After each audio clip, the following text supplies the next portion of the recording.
Welcome to my attic. I'm your host, Joshua. You can call me Josh, doesn't matter. But that's not why we're here today. We're not here to learn my name. We're here to talk about an important subject, and that's reconciliation. What? I know what you're saying. No. Someone told me this was going to be about video streaming and remote presenters. Yeah, that too. But it's about reconciliation. Reconciliation between the video world and the world of IP. Okay, back up. What are you talking about? So I've been doing corporate events, internet for corporate events, about 23 years now. And of the last 10 years, I've been doing streaming media and streaming video. And the way things started in that world, when we were streaming the live events, the general sessions for the Gartners and Citrixes of the world, the video guys and the network guys would always look at a little askance at each other, like, who are you and what are you doing in my area? And I, of course, would walk up to the video guys with all confidence and say, would you please hand me an SDI feed? I would like to encode you.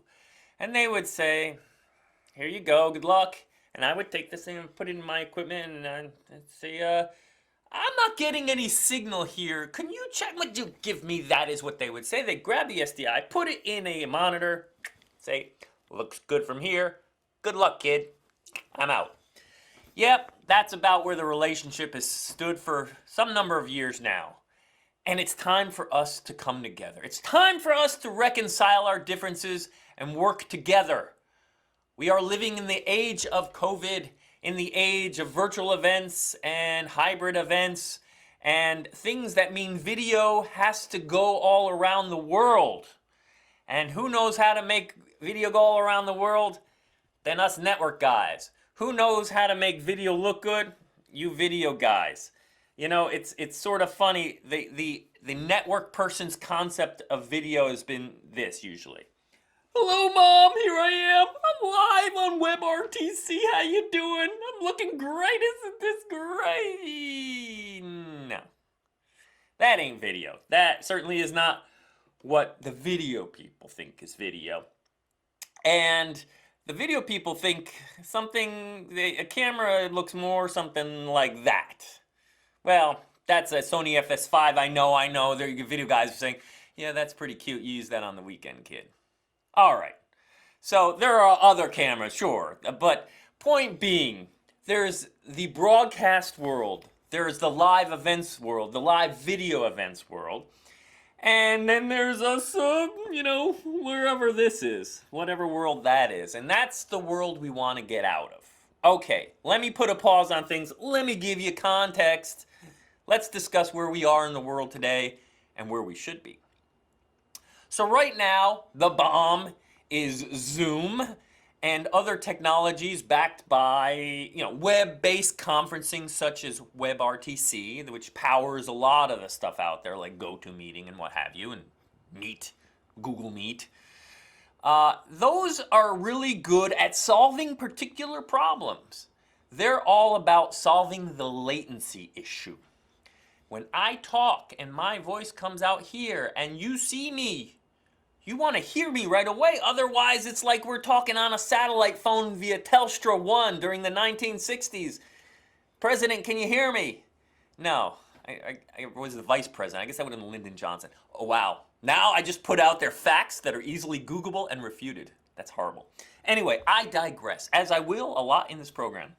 Point being that Zoom and WebRTC and browser-based video technologies are all about getting my voice to your ear, hopefully in less than 150 milliseconds, because more than that and it starts to feel awkward. Get up into half a second time and things are really, excuse me, did I cut you off? Did you cut me off? That sort of thing. The other problem that those technologies solve is the mix-minus issue. Echo cancellation, right? I talk, I want to hear you talk. I don't want to hear me talk again. I don't want to hear me talk out your computer and come back. No, that's going to drive me nuts. So sure, those technologies solve the problem of instant, fluid conversation. they do nothing for corporate appearance. They do very little for showing your best side. My best side. So what we need to do is take a look at what we can do to bring our best side out. And that's where you video guys know what you're doing, and us network people have no clue. But once we encode your video, you better believe you need us to make it look good. Why? Because once it's out there on the Wild West internet, the East internet too, I suppose, we got to make sure all those packets come in order, that we don't drop, that if there's congestion on our network, we're making preference for video, right? We need to make sure all this stuff routes, and when we start talking about having interactivity, which we're going to do a little bit with here, but we'll do more in future Techtorials, then you better believe we got to turn a lot of knobs to get that latency right so that we can both look good, sound good, and be fluid. So that's what it's all about. Now, of course, I showed you two extremes in video.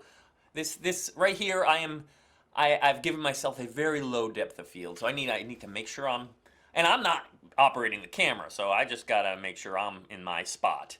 But this is perhaps overkill for a corporate video, but it's certainly better than this sort of thing, you know. We got to get over that. But maybe there's a middle ground. Let's zap over to Orlando, Florida, where my cohort Gabriel is working the titles. And there is Gabriel, or Gabriel. I don't, you know, I call him both ways. And he's telling me in my ear, yes, you better believe it, I'm monitoring what he's saying. You can't see it, but I can hear it. So every time he's laughing at my bad jokes, it's driving me nuts. No, it's actually very funny. It's giving me encouragement. Anyway, so that's a PTZ camera, a point tilt zoom camera with full IP connectivity. So I am controlling him now from here. He could be controlled by the production center there, but you can see some context. They locked him up in a small room with me, or without me, right? He's Orlando, I'm Baltimore. And they said, here, some lights on him. Yeah, what, you don't look like the way you look? What's the problem? So anyway, that's a point tilt zoom camera that has probably a very good application for remote presenters because it can look good. It's not cinematic, but it looks very good, and it allows that to be controlled completely remotely. So here I am today in my attic in Baltimore, but ostensibly I could know nothing about this and be told, come sit here and we got it covered. Because once you have a IP controlled camera, the production people can control how this looks. So the network people can do more for the production folks. It's not just about quality of service. It's not just about lost packets. No, senores. It's also about remote access. So let me give you first some context of where I am, and then we'll get into how this remote access is that I am allowing the video folks to see. But anyway, first, ladies and gentlemen, I would like to present to you my attic. Ta-da! Yes, my attic doesn't normally look like this. This is what it needs to look like so that we get some good-looking video for my remote presentation. Of course, you have my main fill LED. Thank God it's not tungsten. I'd be melting by now. And I'm sorry, I said my main and my fill. See, the video folks, they caught that right away. They said, be careful what you're getting into. Okay, let me try that again. My main and my fill. And we're getting some nice light. I guess what's most important, though, is my angelic glow. I don't know if you've noticed before, you say, Josh looks so young. He's so angelic. Well, ladies and gentlemen, I have only one thing to thank for that, and that is my hair light, or backlight, I guess is technically the correct thing to say, and that's giving my glow. So the video folks have sent out a bunch of stuff, and they gave me a piece of paper and said, okay, go there, put this there, put this there, put the camera there, and we got it from here. Well, put the camera here, being a point PTZ that they could control, right? In this case, I've swapped that out to just show you that the palette of options are great, right? If you can make it look good in cinema, we can stream it. And we can stream it from home. And we can stream it from home even if the internet there is not so good. You hear that pause? That was me censoring myself because other words came to mind. Anyway, let's finish our virtual tour of what the production folks have sent out for me.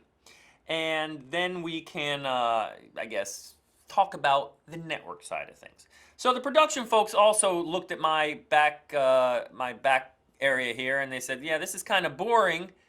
Can you put up a photo?" And I said, "Yeah, I can put up a photo." And they said, "No, no, no. Actually, we got it covered." So I don't know if you see. It looks like I got the window open, some shadows coming in from the trees. No, yeah, that's not really real. That's my Cucaloris. All right, this is overkill. You don't need to send a Cucaloris out to your remote guests or presenters. But the point being, if you want to take this care, if you want to frame this up and make it as good as possible, there's no reason. But 3-point lighting is probably what you need. Main, fill, backlight, good camera, and good audio. My lord, that's the other component that's always missing from these Zoom conferences. Things sound horrific, and the sync goes out a lot, right? So, what again? It's all about making it fast and making sure there's echo cancellation. But obviously, we want some better audio. Sorry about that quick zoom. There's my shotgun. It's only about 12 inches or so away from my mouth, but I also have my lavalier, so we're getting some good signal audio. That's important. And my lights and da-da-da-da-da. I think I've basically... No, there's one piece of equipment I have yet to show you. Well, actually, there's 2 pieces of equipment. I'll show you, but you know what? Let me show you the less important of the equipment, and that is the PTZ. Whoa, it's looking somewhere else. Let's bring it over here. This is a point tilt zoom camera. This is on the network. You can see the network cable coming out of it. So this could be remotely controlled from our production facilities wherever they may be. They are in Orlando for us. And it is showing us, now it's showing my room again because I went back to the wrong camera here. That one. So this is going to get you a quality image with full control. But I know you're saying, okay, yeah, that's great. I know what a PTZ camera is. We've seen what it looks like. What's that piece of missing special equipment? Yes, the pièce de résistance, as we say in the video world. I know. You say in the video world, and in the network world, we say la pieza de resistencia or something like that. Anyway, ladies and gentlemen, it's my lamp. The one piece of equipment that I have brought. Oh, look! Gabriel, you thought that was the encoder. Yeah. Nice. Yes, when I can fool him, when you can fool Gabriel, you win. That's the name of this game. Ladies and gentlemen, I think Gabriel has just brought up a good point for us. You say to yourselves, how do I know this is live? I think you guys are just recording this thing. No. I am shooting my video down to Orlando via SRT. This is a more recent protocol, right? All you guys out there, you remember, maybe if you dabbled in streaming media, or maybe you've done a decent amount of it, you probably know RTMP and RTSP. These are technologies that date back to the Macromedia era, right? Macromedia, which invented or created Flash and a lot of streaming technologies, and was then acquired by Adobe and then beaten to a pulp by Steve Jobs as one of his dying acts was to put them under. Anyway, you know about those technologies, and they're very good, and they're still used, my goodness, right? If you go to a lot of the CDNs, the content distribution networks, YouTube, Vimeo, whatever, they often say, would you like to show us your webcam, or would you like to show us an RTMP feed? Yes, they are still receiving RTMP feeds, a technology that have been around since a long time. I don't know if that's like 2005 or thereabouts. Yet again, something you can Google and correct me on. But I'm more or less right, like plus or minus 3 years, right? Let's say everything that comes out of my mouth is like plus or minus 20% accurate. Anyway, but I feel I do know this fairly well, and I will say that RTMP and RTSP do a fine job, but they're showing their age. They certainly can't deal with multi-language options, which we're not showing that today, but next time I do a presentation or next time I do a Techtorial, you can choose between English and Japanese. Anyway, that you cannot do on RTSP and RTMP, right? Though these technologies have been around, they're sort of frozen in time. Apple sort of responded with HLS to update things, and then Netflix and those folks are using something called Dash. Those are great technologies, but they are delivered over HTTP, over web protocols, which have their place. They scale really well because there are lots of web servers that know how to deliver that. So it doesn't matter that on top of it is video. Scaling up the presentation of chunks of video data is super easy when you're in that HTTP world. But for streaming, you want lower latency. HTTP is not about low latency. Dash and HLS, in fact, have large buffers that allow it to scale. And RTMP is better at latency, but it doesn't have the newfangled options that are present. Well, that's why we're using SRT today. SRT, or Secure Reliable Transport. Secure Reliable Transport was developed by High Vision, and then it became sort of a consortium of companies working on this project and fleshing it out and implementing it. And it's got a bunch of benefits, one of which is it was designed to deal with uncertain networks, for doing recovery of lost packets without having to rely on TCP. TCP, yet another protocol that goes back even farther. 1970s, baby. All right, so yes, SRT can provide reliable and reliable transport, recoverable tribal, and it has lots of knobs to get that low latency we want, right? So we can measure, there's a whole bunch of statistics and feedback that you get from our SRT stream that we will watch in a future episode. I don't want to get too much into everything here, but I'm getting into everything. I'm hoping this is like a sampler. It's like a Whitman sampler, but with better chocolates. It's like a sampler so that you say, I think I may learn something with this guy. He's annoying, but he seems somewhat knowledgeable, at least plus or minus 20%. I want to see more of him, and that's what we're going to bring. We're going to bring you more Techtorials so that you can walk around and say these things without Googling them. That's the goal here. So anyway, SRT is some amazing stuff, lots of knobs, lots of advantages. That's what we're doing. This is a long train of thought, and I'm going to come back to where I was. Remember, it all started with this guy over here. This whole crazy train of thought started with him. My stream is coming from my encoder, which you haven't even seen yet, heading down to Orlando, and this young man, Gabriel, is overlaying the live titling using a technology called NDI. NDI is also relatively new. It's for providing cameras and video on a local area network. You discover a video device, you discover a camera much as you would discover a what do you call it? A printer with bonjour. The printers always spoke French for some reason. Anyway, you can discover a camera, you can discover an NDI device with bonjour, and then say, okay, I want that camera, and put it on there. So he is overlaying these titles over there in Orlando. They are live. This is live. This is live, baby. I'm making all these mistakes live. We will record it for your viewing pleasure. Don't get me wrong. So, we're live, got that point. We have moved beyond this sort of thing. We're trying to get out of the Zoom world. We're trying to sound good. And how are we doing it from my house? Well, you saw at least part of that, right? You saw the studio, but there's another component that's gonna tie it all together. Gabriel, this is your cue. Don't mess it up now. Ladies and gentlemen, my studio in a box, my encoder, and my remote access router. Now we're talking. Now the network folks are starting to perk up. They were like, what is all this talk of video? I know what video is. It's a Logitech camera. What are you talking about? No, ladies and gentlemen, let's talk turkey. So we have this studio in a box which has a bunch of professional video inputs, SDI, as well as HDMI. And we can receive, in fact, some USB. You saw I have my USB cameras in there as well, but please, whatever you do, don't only do that for fun. Only do that for fun. Anyway, we get those professional inputs. We can also pull in professional audio inputs. We have XLR inputs, etc. This thing is doing hardware encoding. It's making sure that this happens quickly in a beautiful 1080p. Although you could do less, depends what your target is. But I'm saying we can do this. We can do 1080p all the way through my network. I know it. Come what may. And then everything is going through this magical remote access router, which provides us with a bunch of things.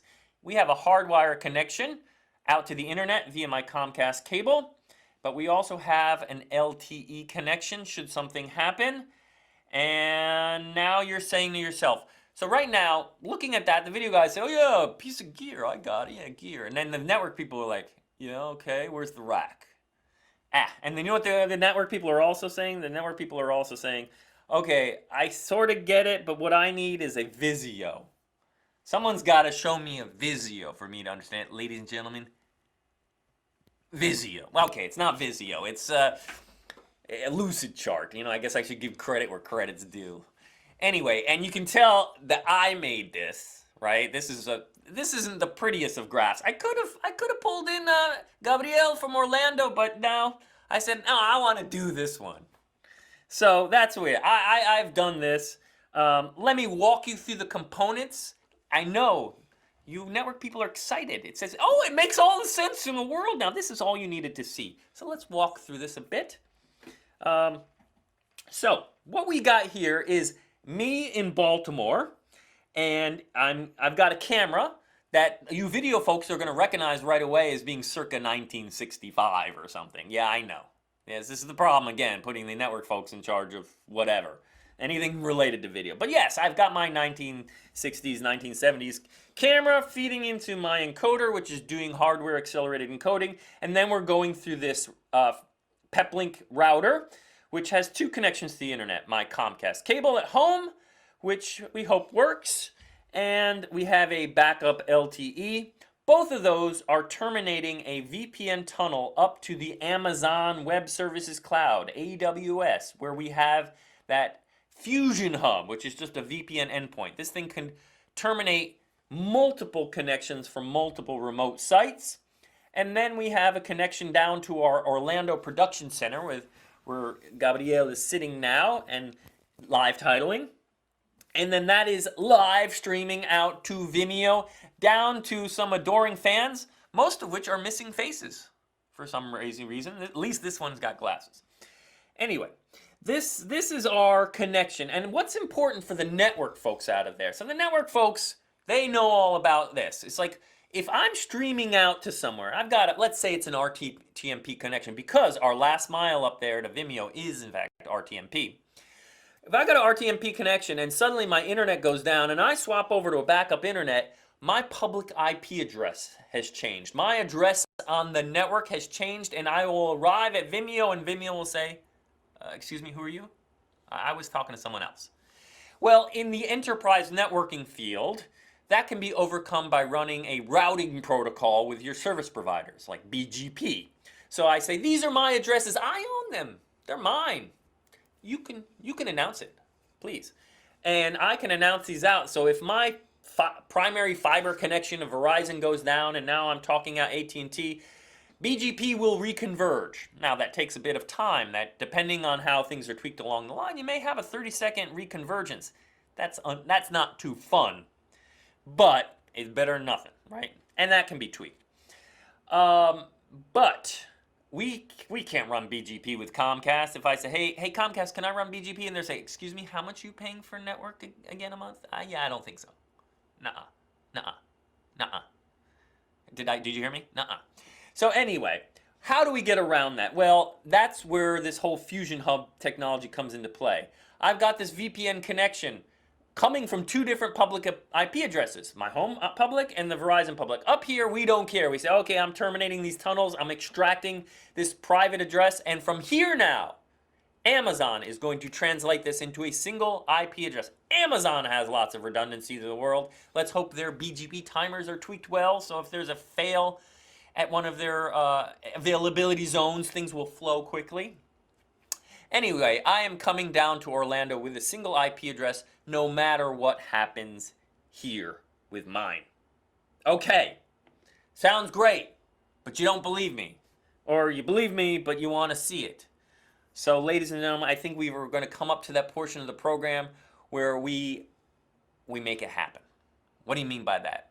We've talked about making, let me recap, making the talent look good, bringing the video folks in, giving access to the video, folks. I guess that's something important, that this thing, just as you saw, oh no, I went back to my Vizio and I killed it already.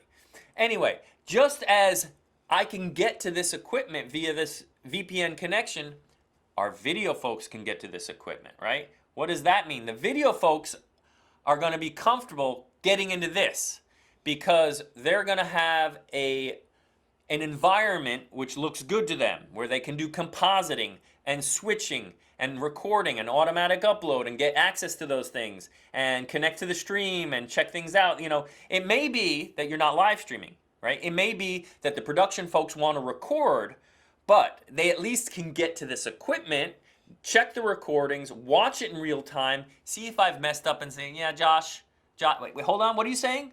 I got to do the whole thing over again? Damn it. But we're giving them that power, right? Because they can get into the studio in the box. I guess the alternative to the studio in the box would be, yeah, I guess my laptop, right? You know, I could say, guys, have at my laptop. Well, I got news for you. The network folks aren't going to be all too pleased about some other company installing software on my laptop. So what is it doing? Who do you work for?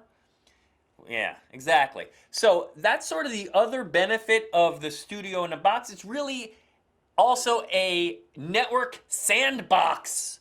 A network sandbox. I'm throwing terms out there because they're fun terms that excite the networking people. A sandbox, if you recall, is somewhere where kids can play and not get hurt, or hurt within reason. I guess you can always get sand in your eyes. But this is the idea of isolating. I've brought a studio in. Someone's brought a studio into my house. It wasn't me. The equipment was sent here, and it is accessed by the video folks in this networking sandbox that I am not going to connect my computer to. It gives them access, but they can't get to my network, right? They can't get to my laptop. I don't want anything on my laptop. My network team doesn't want anything on my laptop. My network team would be okay with this as long as they understand what its access and visibility is, right? So we've sort of covered the gamut of what that's providing. Providing good visuals, good encoding, a comfortable environment for the video folks, remote control, remote access, all the things you need to make this production happen. But there's one thing that's missing, and it's not this. This is not missing. No, the one thing is missing is, how does this work when my kids start watching Thomas the Tank Engine?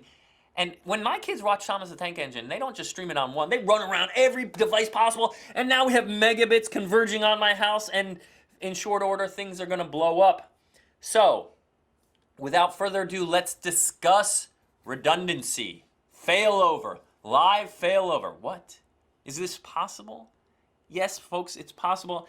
How can I prove it to you? Just as it's hard for me to prove that this is live, and I promise you it's live, it's going to be hard for me to prove to you what we're about to do, but I'm going to show you. So, take a look at my desktop. I am connected to that Peplink router, and you can see right now I have a private address on my little home network, and it is connected, but in standby I have cellular card 11. My Verizon connection is at the ready, and we're going to kill it. So let's do this. Let's do this. I am going to we're gonna yank the cable. You remember this cable here? This is my WAN cable. I'm gonna pull this. I'm gonna yank that out. We're gonna kill our internet. You're not gonna believe it. It's gonna be horrific. People are gonna get hurt in this experiment. Maybe not. All right, ladies and gentlemen, without further ado, what you don't want to happen is happening. 5, 4, 3, 2, 1, out. Am I still there? Do you have me, Orlando? Can you see me, Orlando? You can. Wonderful.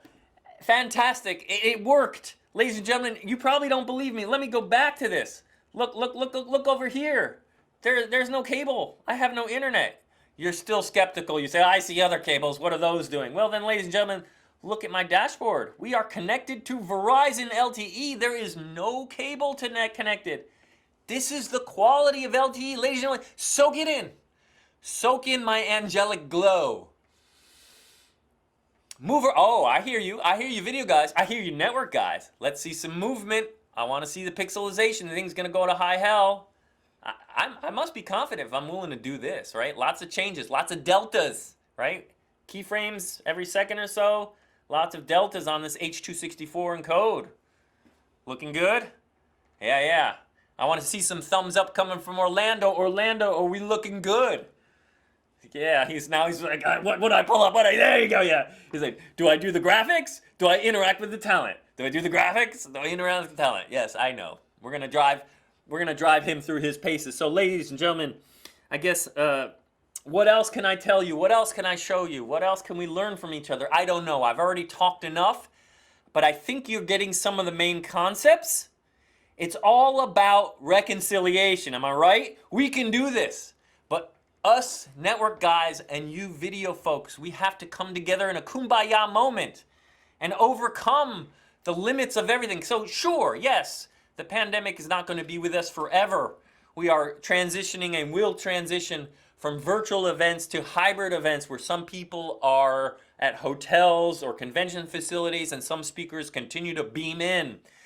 But even when we go in that wild world of where we are all up in each other's faces again, which is going to come, we're going to still want this.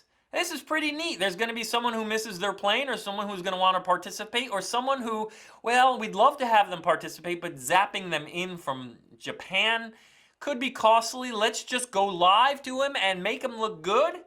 Let's go live to her from Kazakhstan. I guess if it's a NASA conference or something, that may happen a lot. So these technologies are not going away. They are going to become increasingly important, and those of us who know how to work together in concert to make it happen will be very important people indeed. So I invite you to be important with me, to join me on a regular basis as we continue to learn about these technologies, to wow the world, and wow each other. Anyway, please visit us at our website at Xpodigital.com. Learn more about us, reach out, contact us, and maybe, just maybe, join us for a future stream live. Ladies and gentlemen, I think I'm out. Adios. Adios, Florida. Let's do this.